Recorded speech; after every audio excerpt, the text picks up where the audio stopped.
Kita nggak usah sebutkan satu persatunya. Anda saja yang silakan saudara sebutkan yang bentuknya ormas, yang bentuknya gerakan-gerakan, macam-macam di sini ada.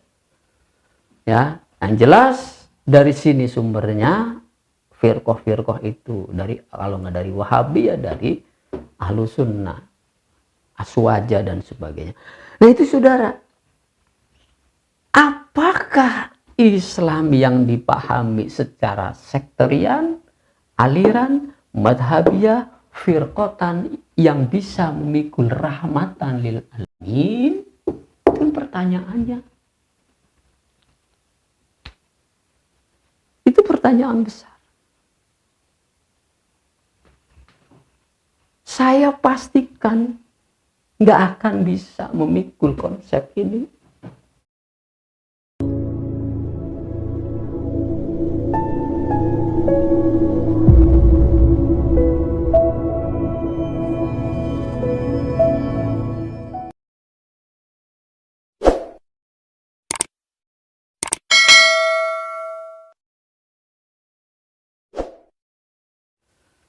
A'udzubillahi minasyaitonirrajim. Bismillahirrahmanirrahim.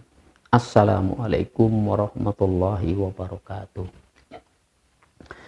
Alhamdulillah, alhamdulillahilladzi arsala rasulahu bil huda wa dinil haq liyudhhirahu 'alad dini kullihi walau karihal musyrikun wa kafa billahi syahida.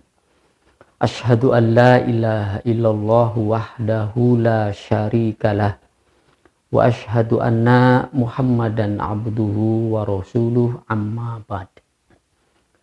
Pemirsa yang semoga dirahmati Allah dan dimudahkan di dalam memahami ayat-ayatnya, sehingga oleh karenanya kita dapat melaksanakan segala perintahnya dan menjauhi segala larangannya, tentunya sesuai dan selaras dengan sunnah para nabi-nabinya, utamanya Nabi Muhammad Rasulullah Sallallahu Alaihi Wasallam. Pemirsa yang dirahmati Allah, selanjutnya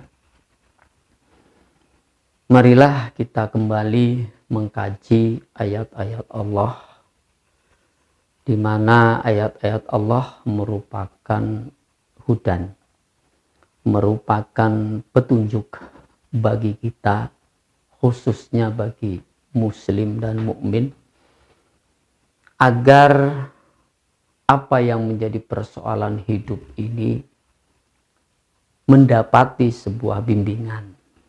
Tidak lain dan tidak bukan, bimbingan itu hanya dari dua sumber, yaitu Al-Quran dan As-Sunnah.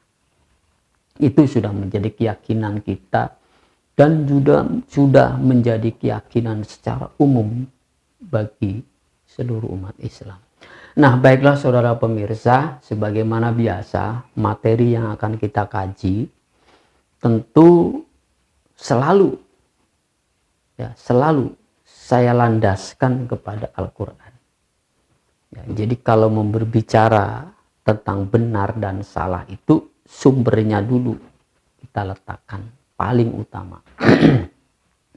Nah, karena sumber ini, ya, sumber primer ini Al-Quran itu tadi saya katakan sebagai landasan untuk memperoleh penjelasan, yang nantinya penjelasan itu berfungsi sebagai petunjuk.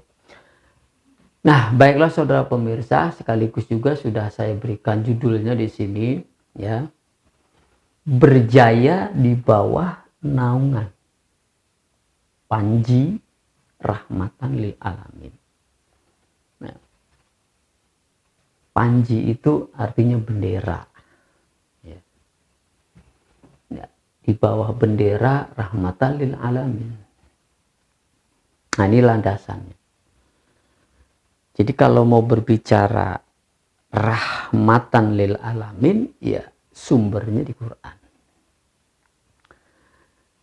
Nah, saudara pemirsa, tentu sedikit orang, para kiai, para ulama terutama, yang mengangkat dan membahas tentang konsep ini, saudara.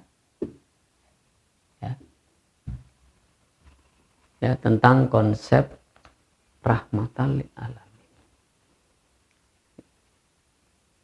Jadi para nabi, para rasul, ya, ditugasi untuk mewujudkan itu. Ya, ditugasi untuk mewujudkan rahmat Allah di bumi. Rahmat itu secara harfiah, secara bahasa itu adalah bentuk kasih sayang. Ya, bentuk kasih sayang Allah terhadap manusia. Ya.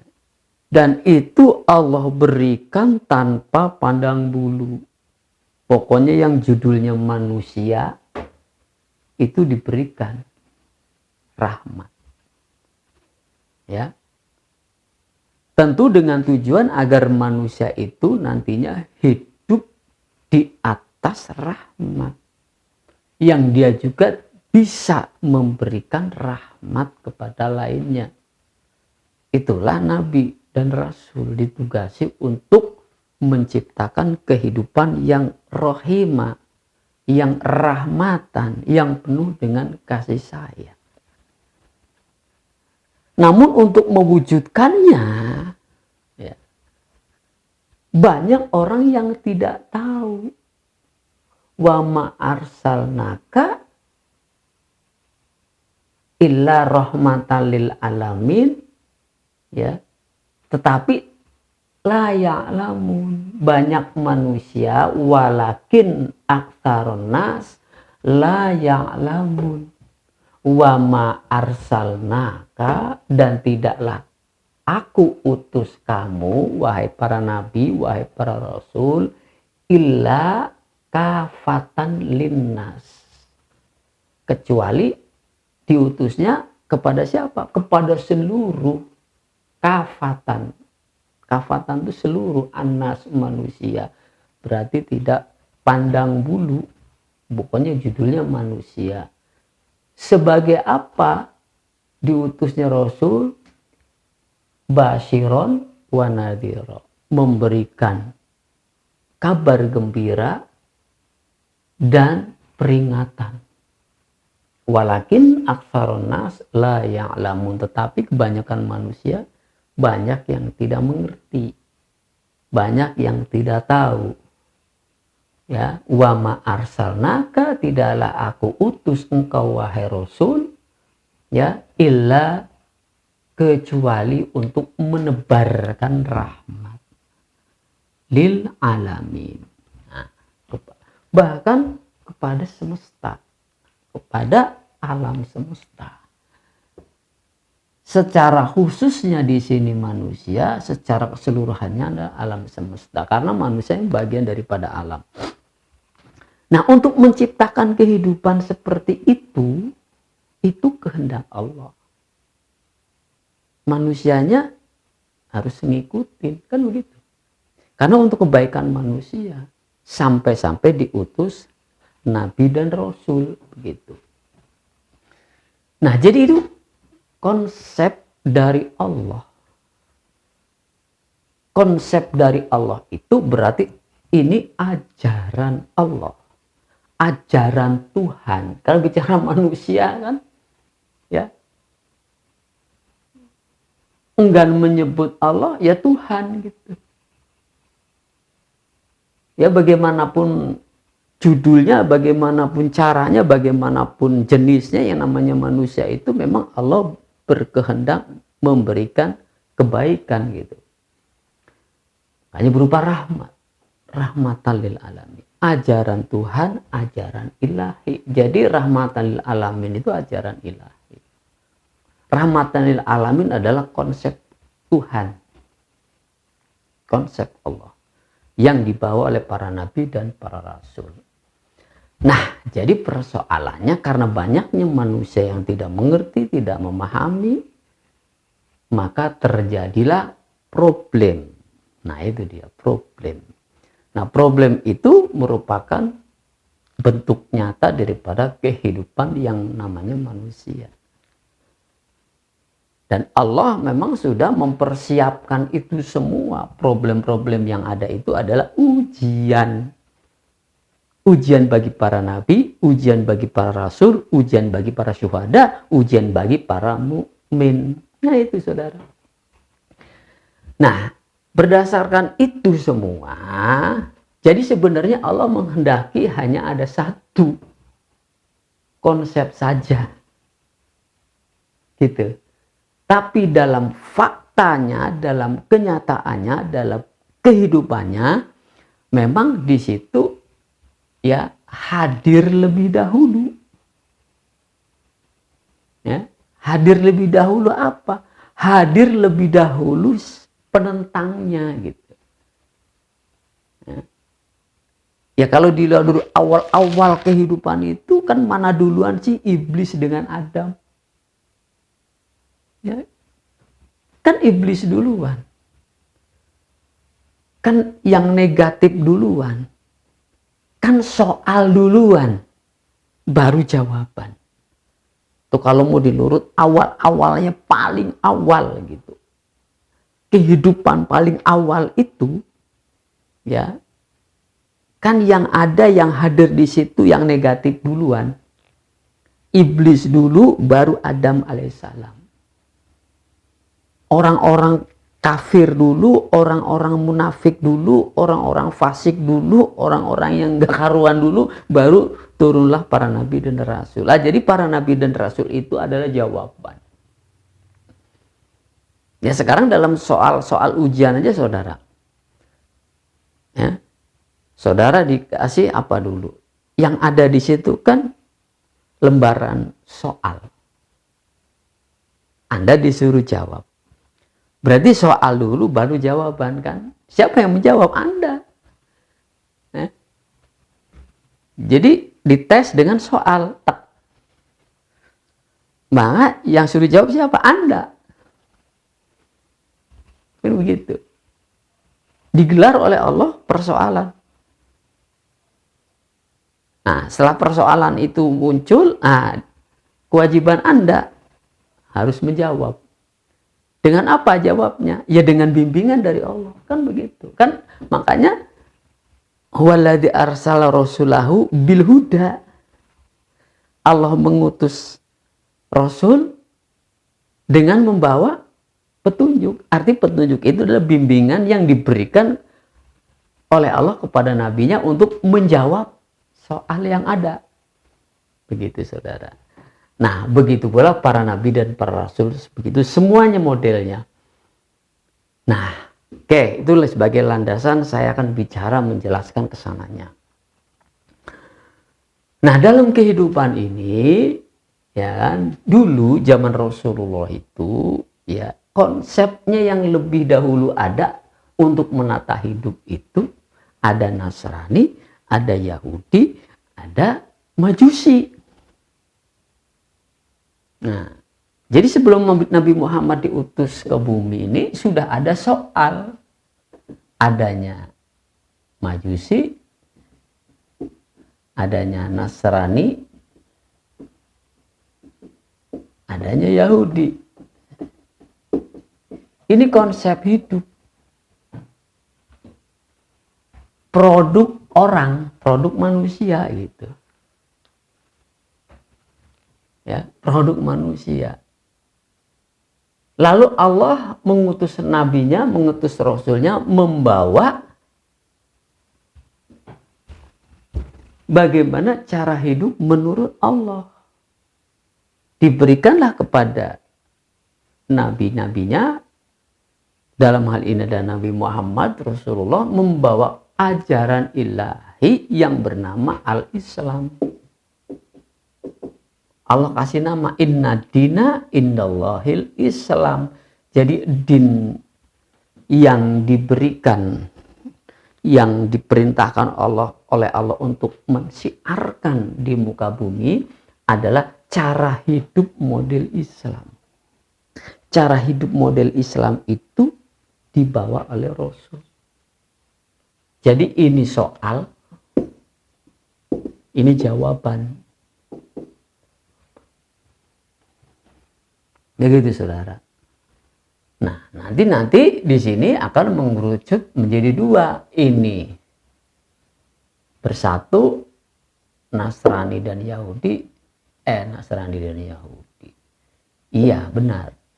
Ini Majusi sendiri. Jadi sini nanti ada Majusi, ya, ada Nasrani dan Yahudi. Yahudi. Ya ini memang bersaudaraan. Ya kalau mau diluruskan ke zaman Nabi Ibrahimnya, ya ini sebenarnya satu. Ya memang nyatu ini. Dari sumber yang sama. Nah ini sendiri. Nah, ini dua konsep besar yang mewujud di dalam sebuah kekuasaan. Yang disebut dengan Majusi memiliki tempat yang luas yang bernama Persia. Kemudian Nasrani dan Yahudi, ya, ini yang kemudian juga memiliki tempat yang luas dan besar, namanya Romawi. Nah, jadi ada Romawi dan apa? Di sini Romawi, Majusinya adalah Persia. Nah, Persia, Romawi, blok barat, blok timur lagi kan. Nah, ini dua konsep besar. Persia memiliki konsep besar yang mendunia, Romawi konsep besar yang mendunia, yang menguasai dunia. Itu di zaman Rasul dulu. Nah, itu kan seperti itu kehidupan. Jadi ini soal. Nah, kemudian yang dibawa Rasulullah itu adalah jawaban.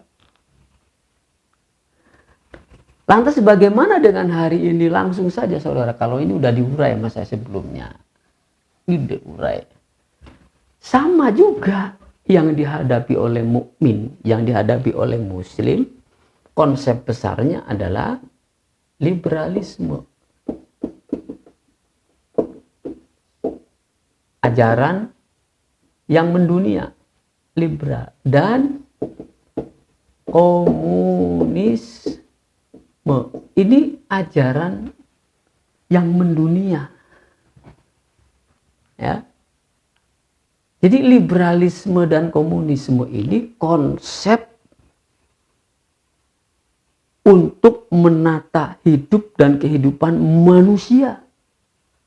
Seluruh dunia itu diatur mengikuti ajaran, kalau enggak liberalisme ya komunisme dalam menata kehidupan. Nah, terus ini mendunia konsep ini. Jadi seluruh dunia kalau nggak pakai liberal ya komunis, cuman itu doang. Ya. Sekalipun masyarakatnya mayoritinya adalah muslim.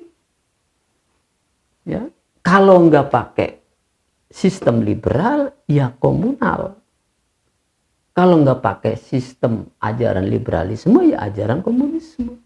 Itu dalam praktek kehidupannya. Gitu. Nah, ada Islam, tapi bentuknya agama. Yang disejajarkan, yang didudukkan dengan agama-agama yang lain. Disamakan. Nah, kalau Islam sudah bentuknya agama dan keagamaan, ya nggak bisa menyaingi ini. Jadi sifatnya individual atau kelompok. Itulah kalau Islam dipahami sebatas agama. Jadi ya jadi sempit. Nggak bisa menjadi jawaban untuk menjawab persoalan ini. Nah, ini kan soal, saudara. Soal. Ini kan masalah. Kan saya katakan tadi di awal, duluan mana yang negatif dengan yang positif? Duluan mana iblis dengan Adam? Duluan mana kafir dengan mukmin? Mukmin itu jawaban, kafir itu soal. Duluan mana?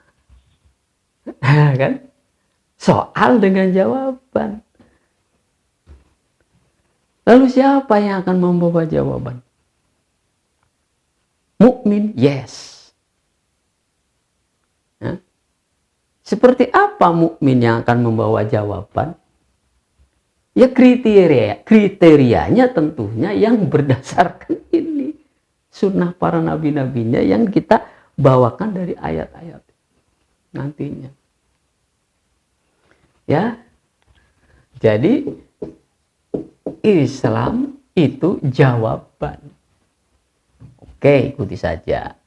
Islamisme, ajaran Islam, ajaran komunis, ajaran liberalis. Ini jawaban.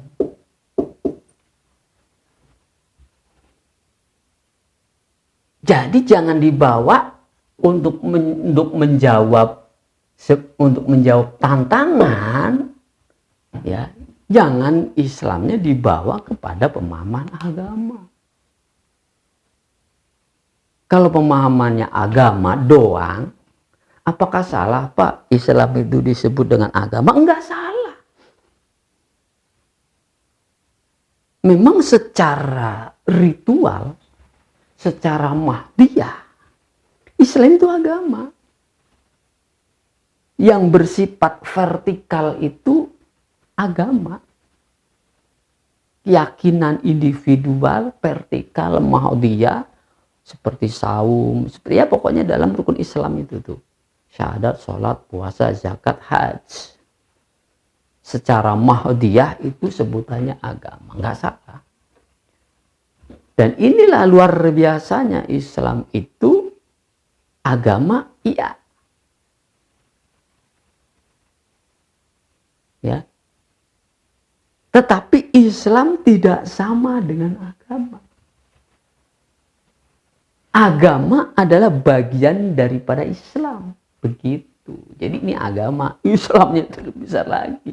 Jadi cakupannya itu, ya, yang mahdiyah itu, yang agama itu ada di dalam Islam. Jadi Islam itu konsep yang sifatnya universal. Ini juga universal, ini juga universal. Jadi sebanding. Arti sebanding itu imbang. Jadi kalau mau menjawab soal, menghadapi soal tentang liberalisme dan komunisme dengan Islam versi agama, nggak kejawab. Apa buktinya? Sekarang saya cerita begini. Jadi orang memahami Islam secara agama, maka berangkatnya dari sekte. Berangkatnya dari aliran. Berangkatnya dari mazhab. Berangkatnya dari firqah. Tuh. Kalau memahami Islam dari sisi agama dan keagamaan, maka berangkatnya pasti dari sini. Kalau nggak dari sekte, dari aliran. Kalau nggak dari aliran, dari madhab. Kalau nggak dari madhab, dari firqah. Silakan Anda buktikan. Siapapun kiainya, siapapun ulamanya, berbicara tentang Islam, pasti dari sini. Begitu saudara. Ya, kita tahu dari madhab ini, ya, ada sunni atau ahlul sunnah. Sunnah. Klaimnya begitu. Nah, yang tidak bermadhab ke sini larinya biasanya. Aliran atau faham. Ini ada faham yang namanya Salafi atau Wahabi. Nah, ini yang populernya ini. Salafi, Wahabi. Atau disebut juga As-Sunnah. Nah, kemudian yang ini, ya, sebagian orang mengatakan ini Syiah.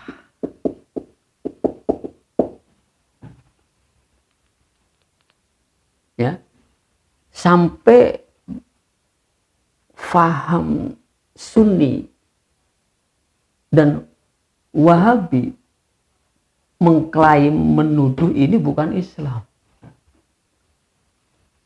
Ya memang begitu adanya, kan soal namanya.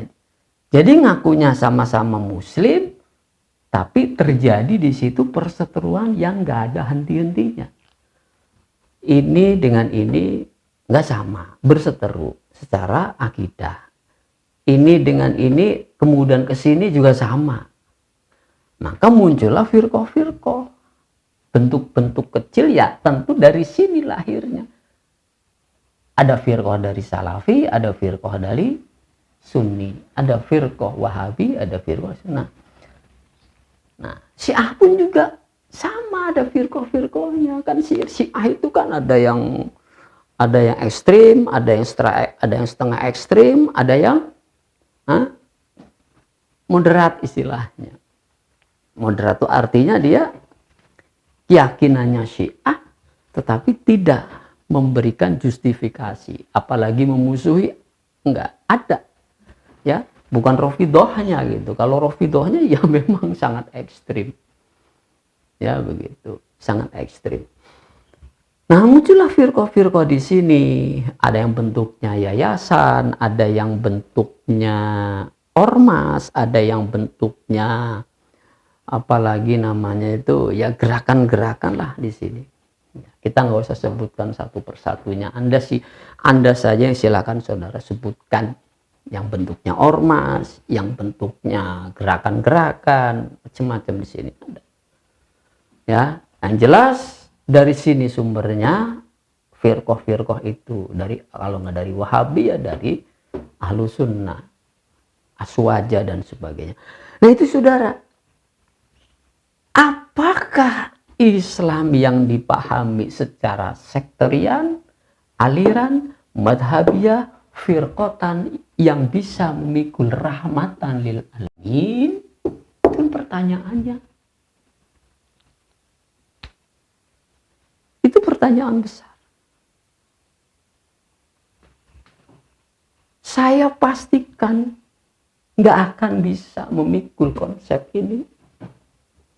Meskipun mereka sering membicarakan juga, bukan sering ya, suka mendiskusikan tentang rahmatan lil alamin, bagaimana, ya seliwatan saja, konsepnya bagaimana kan kagak jelas. Ya, tentu dengan versi ini. Kan gitu.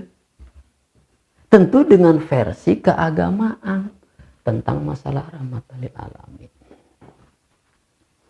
Begitu saudara. Ya, itu yang mesti Anda pahami. Jadi nggak mungkin bisa yang namanya Islam yang dipahami berangkat dari sekte, dari aliran, mazhab, dari firqah itu mampu memikul amanat ini. Nggak bisa. Kenapa nggak bisa? Ya karena memang dasarnya ayat. Dasarnya ayat. Ya, surat Ar-Rum juga itu di situ. Ya, jadi kenapa? Karena mereka faroku dinahum ulu hizbin bimaladaihim farihun. Jadi mereka itu masing-masing bangga dengan fahamnya, akidahnya, satu dengan yang lain akidahnya nggak sama. Akidah tentang apa? Akidah tentang Allah nggak sama, akidah tentang Islam nggak sama. Nggak sama dengan siapa? Nggak sama dengan para nabi, nggak sama dengan para rasul, nggak sama dengan para tabi'in, nggak sama. Tapi klaimnya sama. Hanya kamilah yang nyunah, hanya kamilah yang mengikuti ajaran Rasulullah. Semua klaimnya sama. Syiah mengklaim sama. Salafi, Wahabi, Ahlus Sunnah sama klaimnya. Tapi prakteknya berbeda. Prakteknya apa? Bertarung. Ya. Itu kan istilahnya antara yang diyakini, yang diucapkan dengan kenyataannya berbeda. Dengan sunnah para nabi. Dengan akidah para nabi tentang Allah. Begitu tuh faktanya.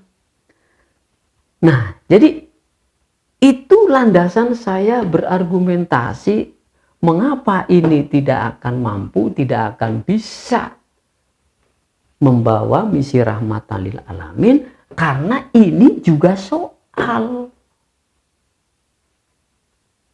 Sama, ini soal lokal tentang keagamaan, ini soal global. Nah, pemahaman Islam yang berangkat dari sini ya pasti dipengaruhi oleh ini dalam praktek muamalahnya, dalam praktek pergaulannya, dalam praktek kemasyarakatannya. Maka mudahlah pemahaman Islamnya seperti ini. Kalau nggak ngeblok barat, ya ngeblok timur. Seperti fakta hari ini.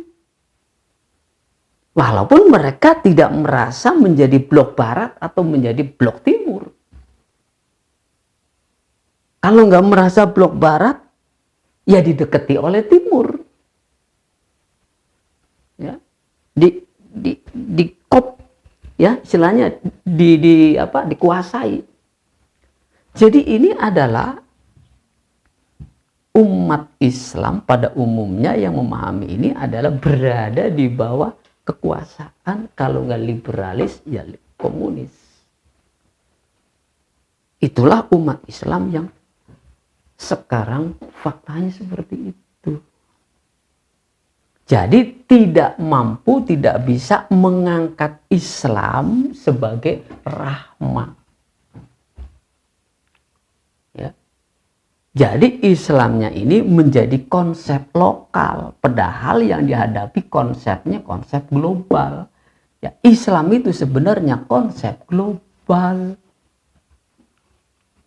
Bukan untuk golongan, bukan untuk sekte. Lebih kecil lagi adalah firqah, bukan itu, kecil itu mah jadinya. Jadi inilah yang disebut memperkecil Islam. Islam itu global dunia, konsepnya besar, tapi diperkecil. Ya. Menjadi aliran, menjadi sekte, menjadi faham, menjadi madhab, menjadi firqah, kan namanya mengecilkan Islam. Perintahnya wala tafarruq. Ya karena sudah dikecili jadi kan pecah-pecah, kecil-kecil. Ayatnya apa? Wa'tasimu bihablillahi jami'an, wa'tasimu. Semuanya begitu. Di sini ngomong wa'tasimu, sini ngomong wa'tasimu, sini semuanya sama. Wala tafarruq, hafal banget itu ayat. Semua kelompok Islam hafal ayat itu. Semua pemimpin-pemimpin agama yang ada di sini paham tentang ayat itu.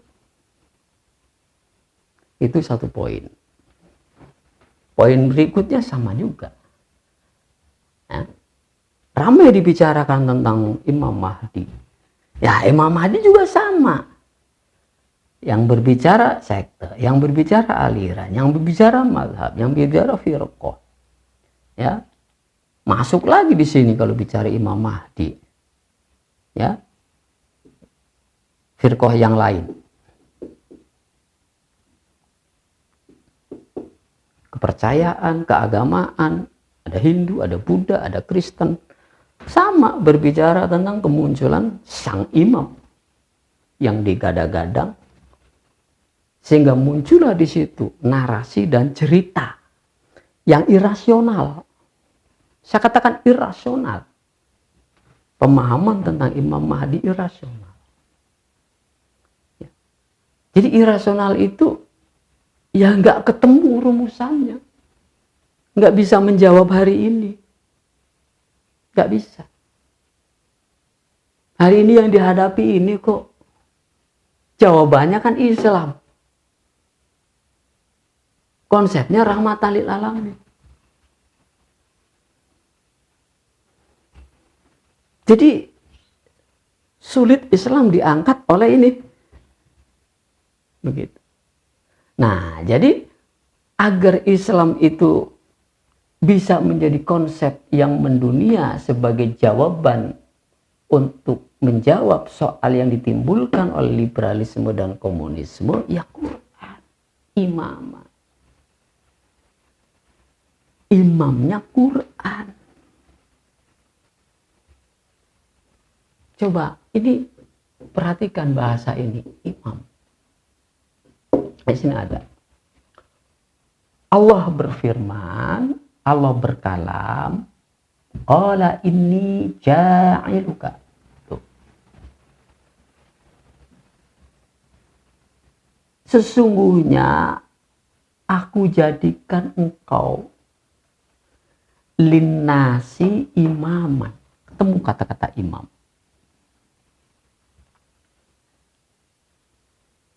Kemudian di sini ketemu lagi. Inna ja'alnaka, ja'iluka, ja'alnaka, sama. Ditujukan kepada person. Khalifatan fil ard. Sebagai khalifah.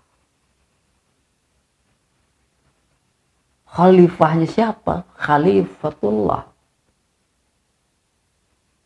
Ini, ayat ini adalah kaknya ditujukan kepada Nabi Daud. Ya Daud. Ya. Inna ja'alnaka khalifatan fil ard. Fahkum bainan nas bil haqq. Ini ditujukan kepada siapa? Kaknya, kepada Nabi Ibrahim. Wa idzib tala, ya kan? Wa idzib tala Ibrahim rabbuhu wa atammahunna. Ketika Nabi Ibrahim diberikan pengajaran, diberikan pemahaman, lalu Ibrahim dengan kalimat-kalimat yang Allah berikan itu, fa'atammahunna, sempurna memahami ajaran Allah itu, maka wajar, pas kalau Allah mengangkatnya menjadikan imam bagi manusia. Begitu pula Daud alaihissalam, ya, menjadi khalifah, lalu misinya adalah fahkum bainan nas, agar terjadi rahmat bagi semesta alam. Maka maka Daud diperintahkan fahkum bainan nas bil haq, hukumi, atur manusia dengan benar, bil haq, bil adli. Al-haq, al-adli itu sama, ya, nggak bisa dipisahkan, ya, benar dan adil itu nggak bisa dipisahkan. Benar pasti adil, adil pasti benar. Nah itu saudara. Nah kalau mengacu kepada sini tentang masalah imam, tentang masalah khalifah, itu hal yang satu. Khalifah itu ya imam, imam itu ya khalifah. Bahasa umumnya, bahasa mudah diterima adalah pemimpin atau kepemimpinan. Imam adalah pemimpin, imamah adalah kepemimpinan. imam pemimpin, makmum yang dipimpin. Mahdi asalnya dari kata ahda, huda, petunjuk. Walari arsala rasulahu bil huda wadinil haq. Jadi Rasul itu Imam Mahdi, Muhammad Rasulullah itu Imam Mahdi, Ibrahim itu Imam Mahdi, Daud itu Imam Mahdi. Coba pahami seperti itu konsepnya. Itu dari sumber Quran. Jadi nggak ada kalimat yang persisnya. Dia terpisah. Mahdi itu asal dari ada, artinya orang yang memiliki gelar. Jadi Imam Mahdi itu gelar, saudara. Gelar yang tersematkan kepada para nabi, para rasul, para khalifah. Begitu. Bukan yang digadang-gadang kagak jelas. Orang membawa konsep rahmatan lil alamin itu namanya Imam Mahdi. Kan begitu. Jadi harus jelas dulu persoalan dasarnya dari Quran. Ya memang kalau dicari nggak ada di Al-Quran itu tentang Imam Mahdi, nggak ada. Coba tunjukkan mana ayatnya. Ya. Jadi nggak ada cantelannya kalau dipahami Imam Mahdi model seperti bagaimana Syiah memahami Imam Mahdi, bagaimana Salafi Wahabi memahami Imam Mahdi, bagaimana Sunni Ahlu Sunnah memahami Imam Mahdi, bagaimana para firqah memahami Imam Mahdi. Bahkan orang Kristen pun juga memahami Imam Mahdi berkaitan dengan turunnya Nabi Isa. Banyak yang tidak rasional. Ya sama. Orang Kristen dengan orang Islam memahami tentang Imam Mahdi dengan turunnya Nabi Isa. Padahal Allah sudah gariskan bahwa Nabi Isa wafat sebagaimana wajarnya manusia. Nah itu saudara. Jadi sulit untuk mengangkat Islam dari sisi ini. Itu kesimpulannya. Nah, jadi kalau begitu bagaimana persoalan itu bisa dijawab? Nah, berbicara Imam Mahdi atau berbicara khalifah itu hal yang sama, yang satu. Kesemuanya itu adalah merupakan imamah kekuasaan. Jadi Islam yang memiliki kekuasaan baru bisa sepadan untuk menandingi menjawab soal ini. Kalau Islam bentuknya keagamaan nggak bisa, maka larinya ke sini. Ya, masih mending sedikit Syiah itu punya kekuasaan. Karena memang Syiah dari awal itu kan kental dengan politik. Dari zaman Ali ya maka menganut imamah 12 imam itu memang benar peristiwa politik sebenarnya, lalu didesain untuk menjadi konsep sebuah keyakinan. Maka di Syiah itu nggak ada lain kecuali ajaran Syiah itu, walaupun firqahnya ada banyak, nggak banyak sih, tapi ya tetap satu keyakinannya Syiah, nggak seperti ini di Indonesia. Salafi ada, Wahabi ada, aliran ada, macam-macam ada, banyak.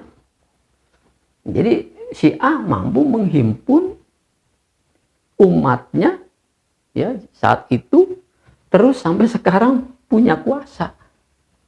Ya. Jadi memang dengan kuasa baru bisa mengalahkan musuhnya. Tapi kan nggak setuju kan? Nah begitu pula andaikan Imam Mahdi muncul di Syiah, ini kan nggak terima. Karena punya versi sendiri, ini punya versi sendiri, ini juga punya versi sendiri. Ya makanya itu tadi, nggak akan ada damainya. Kenapa? Ya nggak mungkin Islam diangkat oleh orang-orang yang berselisih. Makanya nggak bisa diandalkan, nggak bisa diharapkan, saudara. Lalu apa dan bagaimana? Tadi saya bilang, jangan memahami Islam secara keagamaan saja bila ingin menghadapi ini. Jadi makanan empuk, saudara, ini makanan empuk semua ini. Dan makanan empuk bagi liberalisme dan komunisme. Ya, makanya bicaralah Islam berdasarkan Quran. Baru ketemu. Oke. Ya. Maka untuk membicarakan apa yang akan menjawabnya, nah kita lanjut kepada sesi kedua, ya. Karena nggak cukup waktunya untuk membahas, ini baru soal ya. Baru soal yang saya tampilkan. Insya Allah jawabannya pada sesi berikut. Demikian dulu. Hadanallahu wa iyyakum ajmain. Walhamdulillahirabbil alamin.